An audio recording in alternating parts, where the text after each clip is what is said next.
My boss ghosted my paycheck after I gave my 2 weeks notice. He forgot I was the only one with every password to his entire business.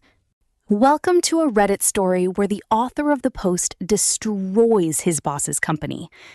I worked as a hardware technician for a total of 15 years. I worked with more equipment than I can remember, and I mostly loved it.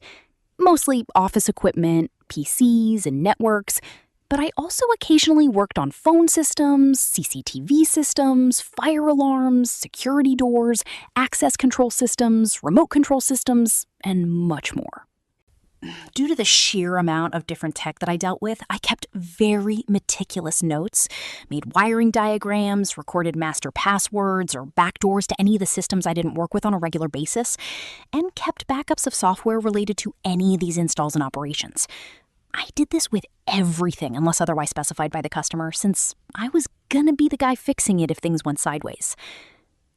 I was also in charge of training the customers on the technology. This led me to being a serious jack of all trades and some serious burnout due to being the only tech.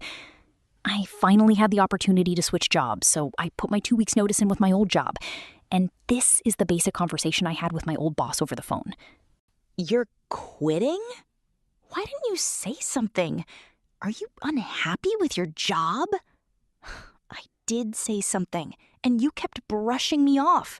So yeah, I'm unhappy.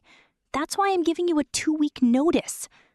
There's no way I can get someone hired and trained to do your job in 2 weeks. What the hell am I supposed to do? You're my only tech. How am I going to take care of all my customers? Not really my problem, but you have 2 weeks to come up with something. I'll keep doing everything until then, but I'm out after 2 weeks. Let me get back to you. I need to do some thinking. A week later, my boss calls me into his office. I'm working on getting a new tech. Is there any way that you can stay longer than another week until I get one? No, I'm not putting off the new job since it pays so much better and has actual set hours. What do you want? Tell me what I need to do to keep you around long enough until I get this new tech in. Seriously? Let me think. I thought about it for roughly 5 minutes and came up with this. He and I came up with a handshake agreement where I would work for him from 9 a.m. to 2 p.m., and I'd also get a free phone. Now, I can hear all of you flying to your keyboards to jump into the comments to go, "You idiot, you didn't get it in writing." And you're all absolutely correct. I should have gotten all that in writing. I was burned out, I was tired, and I had no more F's to give. The next day, I got the cell number transferred over to my name and set out business as usual. Now, at the end of the week, I got what should be my last check at the old rates. I turned over my tools and laptop and had a very pleasant weekend. Monday rolls around and I work the hours I said I would, then go to my second job. I do this for the week without issue. The new week kicks off, and I ask if there's been any progress on getting a tech, and he says, yeah, they start next week. Okay, I'll start getting the new guy up to speed on our main system next week then. Friday comes, and I notice my check is still at the old rates. It's hourly now, and the hours are correct, but not my new rates. I try to get a hold of my boss, but no answer. The office lady says that he's out of service till Monday, and there's nothing she can do about my check. You can all see where this is heading. Monday rolls around and I meet the new tech and talk to my boss about the check. So my check amount wasn't right and you ghosted me. What? No, I didn't ghost you. I was out of town in an area with poor reception. I'll talk to payroll and get you a new check cut for the difference on Friday. Uh-huh. Okay. Well, I'll start going over things with the new guy. Should I take him on any calls with me? No, he's a trained tech, just not used to this brand of equipment. Go over everything with him. Okay, will do. Friday rolls up, and I'm sure you're all shocked to read that payroll did not have a new check cut for me. So I said screw it and went home. Didn't even bother trying to call Dick. I knew that I wasn't going to get an answer. I just turned my cell phone off. Tuesday morning, I finally kick my cell phone back on, and there's several voicemails and a couple of texts from my boss. He's wondering where I am? Why haven't I showed up for 2 days? I calmly call him and have this conversation. Finally. What the hell? Where have you been for the last 2 days? Do you have a check for me? Check? What are you talking about? You know exactly what I'm talking about. And you know exactly what you did. You screwed me just like you did for years, and I let it happen. I thought that I would help you out because I'm a nice guy, and you spat in my face. We're done. Lose this number. We're not done. You still haven't signed the non-compete. Do it, or I'll sue you for breach of a verbal agreement. I have a recording of our conversation and a witness who heard you say that you would sign it. A little over a year after signing the non-compete and getting rid of my boss, Dick, I was enjoying my new job. I get a phone call from one of the last big customers I did a setup and install for a few months prior to me quitting. My old boss, Dick, had a contract with them where we were on call 24/7 for the next 3 years if something went wrong. And if something did get wrong, we had to get it fixed yesterday.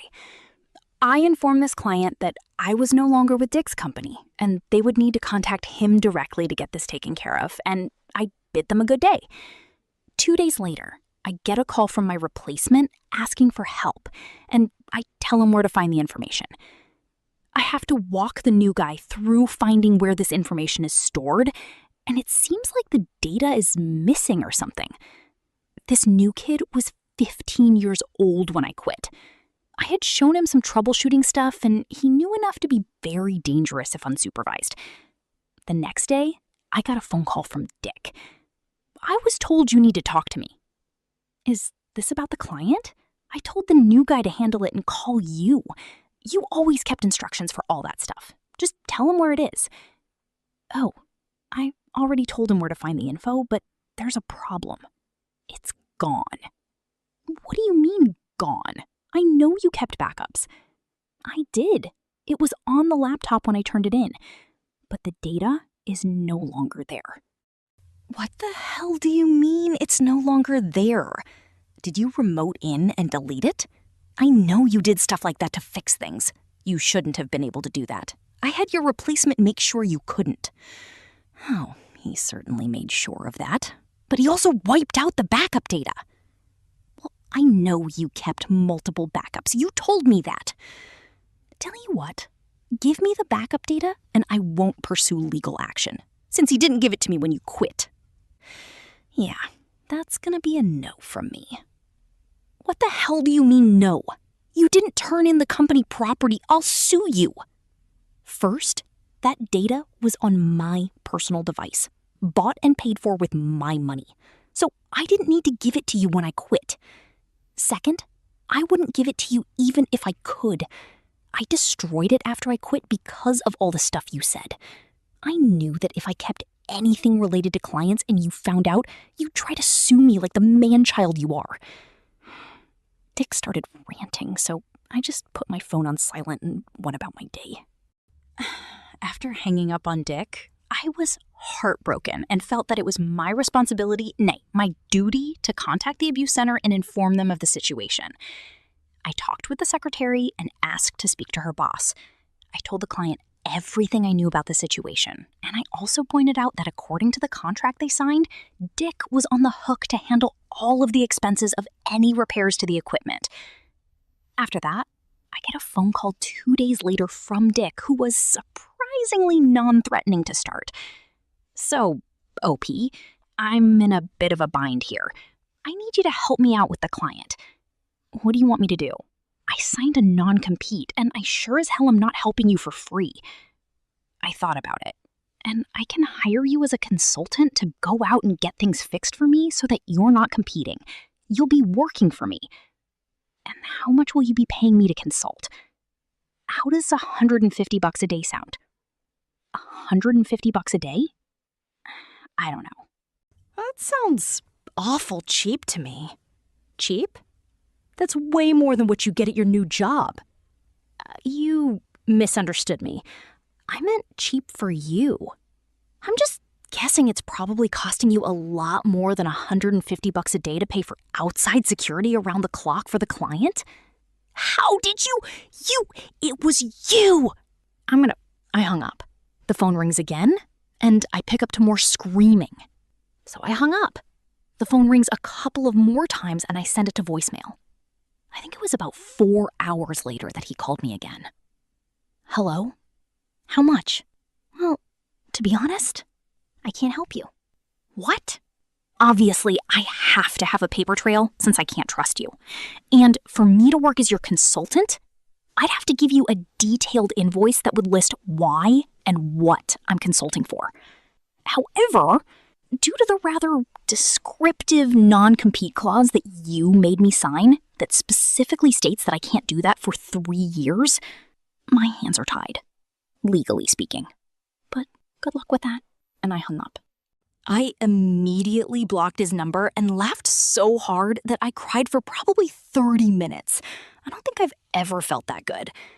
I got some details from the secretary of the client. She was a chatty Cathy and loved drama. She talked my ear off when I did the install, so I called her a couple of months later. The client went after Dick for all the contract money, the expenses incurred, the installation costs, equipment cost, even the legal fees. From what the secretary told me, Dick settled out of court. She didn't give me an exact number or what all they got him for, but it was damn close to 6 figures total. The kid who replaced me quit, and Dick ended up selling his company to someone else.